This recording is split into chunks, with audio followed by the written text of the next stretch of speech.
நண்டு கிரேவி வைக்கிறக்காட்டி மசாலா போய் அரைச்சிட்டு வந்தாச்சுக்கு இப்போ நண்டு கிரேவிக்கு சட்னி சுடாச்சுக்கு கடுகு போட்டுக்கிறோம், இந்த கருவேப்பிலை போட்டுக்கிறோம், வச்சு வெங்காயத்தையும் சேர்த்துக்கிறோம், நச்சு வச்ச வெள்ளைப்பூடையும் சேர்த்துக்கிறோம். சொன்னாங்களே வெங்காயம் வெள்ளைப்பூலாம் வதங்கி வந்துருச்சு, வெட்டி தக்காளி சேர்த்துக்கிறோங்க. சொன்னாங்களே நம்மளுக்கு வெங்காயம் வெள்ளைப்பூடு தக்காளி எல்லாம் வதங்கி வந்துருச்சு, நம்ம சுத்தம் பண்ணி வச்சிருக்க நண்டையும் சேர்த்துக்கிறோங்க.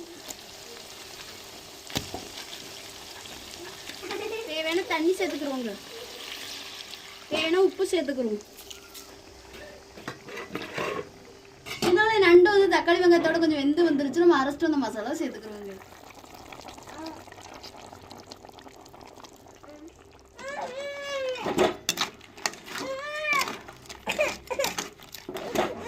ருசியான நண்டு கிரேவி ரெடி ஆச்சு, இறக்கி வச்சுக்கிறோம்.